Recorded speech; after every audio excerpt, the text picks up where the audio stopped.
అత్యాధునికమైన టెక్నాలజీతో fertility treatment అందిస్తోంది Medici IVF. FIR register అవుతుంది.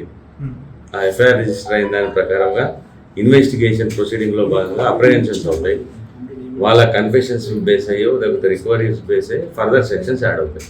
అది ఇప్పుడు ఒక అమ్మాయి మనకు నార్సింగ్ GS పరిధిలో అమ్మాయి ఏమని కంప్లైంట్ ఇచ్చింది, నన్ను ఒక వ్యక్తి సంపత్ వినయ్ అనే వ్యక్తి నన్ను పెళ్లి చేసుకుంటానని చెప్పేసి నన్ను వాడుకొని మోసం చేసి వదిలేసి నన్ను కాకుండా ఇంకొక అమ్మాయిని పెళ్లి చేసుకొని వెళ్ళిపోయాడు అనే కేసు మీద basically that of the 417, 420, 376 cases register అయ్యాయి.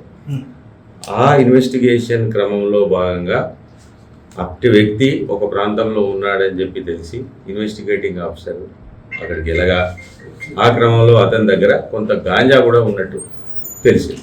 ఓన్లీ గాంజా, అది కూడా స్మాలర్ క్వాంటిటీ దొరికింది. కాబట్టి ఆ క్వాంటిటీకి సంబంధించిన ఫర్దర్ కన్ఫెషన్స్ ఏం తీసుకున్నారు ఏంటి అన్న దాని మీద బేస్ అయ్యి రిమాండ్లో అవన్నీ కూడా యాడ్ అయిపోతాయి. ఇంకా basically I'm not the investigating officer here in this particular case. ఈ కేసుకి సంబంధించిన ఇన్వెస్టిగేటింగ్ ఆఫీసర్ దగ్గర నుంచి ఇంకా ఫీడ్బ్యాక్ తీసుకోవాలి. ఫర్దర్గా ఏదైతే క్రిమినల్ కంటెంట్ వస్తుందో ఆ కంటెంట్కి సంబంధించిన సెక్షన్స్ యాడ్ అయ్యి ఎవరైనా అక్యూజ్డ్ జైలుకి వెళ్తారు.